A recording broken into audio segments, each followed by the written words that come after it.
Na década de 70, o Brasil ainda era movido pela força do campo.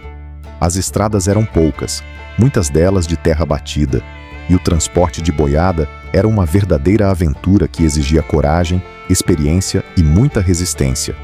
Em várias regiões do país, especialmente no interior de Goiás, Mato Grosso, Minas Gerais e São Paulo, o caminhão boiadeiro já existia, mas ainda não era acessível para todos os produtores. Por isso, muita gente continuava tocando o gado da maneira antiga, pelas estradas, trilhas de barro e caminhos abertos no meio do sertão. As comitivas saíam ainda de madrugada. O peão levantava antes do sol nascer, tomava café forte coado no pano e já começava a preparar os animais. Cada homem tinha uma função importante. Havia o ponteiro, que seguia na frente guiando a boiada. Existiam os culatreiros, responsáveis por manter o gado unido na parte de trás, e também os laterais, que evitavam que os bois escapassem para o mato ou atravessassem cercas e plantações. Tudo precisava funcionar em perfeita sintonia. O transporte não era rápido. Dependendo da distância, uma viagem podia durar semanas inteiras. Em alguns casos, quase um mês. Os bois caminhavam devagar para não perder peso, porque isso significava prejuízo para o dono da boiada. O ritmo precisava ser controlado com calma. O peão experiente sabia exatamente quando parar, quando deixar os animais descansarem e até identificar o momento em que algum boi começava a adoecer no caminho. As estradas eram difíceis. Quando chovia, o barro tomava conta de tudo. Caminhões atolavam, cavalos escorregavam e a boiada ficava inquieta. Muitos rios não tinham ponte, então os animais precisavam atravessar a água no peito. Em algumas travessias, a correnteza era tão forte que homens e bois corriam risco de morrer arrastados. Mesmo assim, aquilo fazia parte da rotina de quem vivia no transporte de gado naquela época. Os peões carregavam pouca coisa: uma manta, roupas simples, um chapéu bem resistente e os arreios dos cavalos. A comida era feita em fogão improvisado no meio da estrada. Feijão gordo, arroz, carne seca e café eram praticamente garantidos em qualquer parada. À noite, os homens armavam rede ou dormiam no chão mesmo, perto da boiada, sempre atentos a qualquer barulho estranho. O berrante tinha uma importância enorme. Não era apenas um instrumento, era praticamente uma linguagem. O som servia para acordar a boiada, avisar parada, reunir os animais ou alertar sobre perigo. Cada toque tinha um significado conhecido pelos peões e até pelos próprios bois. Em muitos lugares, o som do berrante ecoando no amanhecer virou símbolo daquela época. Quando finalmente os caminhões boiadeiros começaram a se espalhar com mais força, muita coisa mudou. Mas os primeiros veículos estavam longe do conforto de hoje. Eram caminhões lentos, sem tecnologia e com carrocerias feitas de madeira pesada. As viagens continuavam cansativas.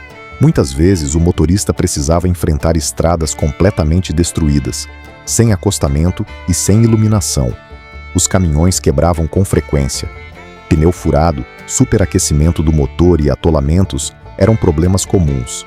Em várias regiões, o próprio motorista virava mecânico improvisado no meio da estrada. Enquanto isso, os bois permaneciam presos na carroceria, balançando em estradas esburacadas durante horas. Não existia fiscalização rigorosa nem preocupação moderna com o conforto animal. O objetivo era apenas conseguir levar a carga viva até o destino final. Mesmo diante de tantas dificuldades, existia um respeito enorme entre os homens da estrada e os peões das comitivas. Aquela vida criava amizades fortes e histórias que atravessaram gerações. Muitos dizem que foi uma época dura, mas também marcada por honra, palavra e coragem. O transporte de boiada na década de 70 não era apenas um trabalho, era um modo de vida que ajudou a construir o interior do Brasil. Durante aquelas viagens longas, o silêncio das estradas era quebrado apenas pelo som dos cascos, pelo rangido das carrocerias de madeira e pelos gritos dos peões conduzindo a boiada.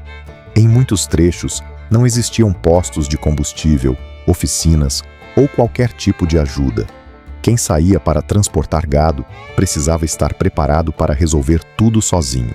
Era comum levar ferramentas, cordas, peças improvisadas e até remédios simples para os animais. Os caminhões da época não tinham direção hidráulica, ar-condicionado ou conforto algum. O motorista enfrentava calor, poeira e noites inteiras acordado ao volante. Em algumas regiões, a viagem acontecia praticamente dentro do mato. Havia estradas tão estreitas que 2 caminhões não conseguiam passar ao mesmo tempo. Quando isso acontecia, um precisava manobrar no barro ou até voltar de ré por vários metros. Muitos transportes eram feitos em comboio. Um caminhão seguia atrás do outro para evitar problemas maiores. Se um veículo atolasse ou quebrasse, os outros ajudavam. Existia um companheirismo muito forte entre os estradeiros daquele tempo. Era comum dividir comida, ferramentas e até combustível no meio da viagem. Ninguém sabia exatamente o que encontraria pela frente. O perigo também fazia parte da rotina. Em estradas desertas, alguns motoristas enfrentavam assaltos e emboscadas. Já nas comitivas, os peões precisavam lidar com animais assustados, tempestades repentinas e até ataques de animais selvagens em certas regiões. Bastava um trovão forte para a boiada se desesperar. Quando isso acontecia, os bois corriam sem direção, destruindo cercas e colocando a vida de muita gente em risco. Controlar uma boiada em disparada era uma das tarefas mais difíceis do sertão. Os peões precisavam agir rápido, usando cavalos treinados e muita experiência para acalmar os animais. Muitos homens ficaram feridos tentando salvar a tropa. Alguns perderam cavalos, mercadorias e até companheiros durante essas viagens. Mas no outro dia, quase sempre precisavam continuar o caminho como se nada tivesse acontecido. Nas pequenas cidades do interior, a chegada de uma boiada movimentava tudo. Crianças corriam para ver os animais passando pelas ruas de terra. Os comerciantes aproveitavam para vender mantimentos, ferraduras, querosene e peças para caminhão. Já os peões buscavam um banho, comida quente e algumas horas de descanso antes de seguir viagem novamente. Naquela época, o transporte de boiada ajudava a mover a economia do país.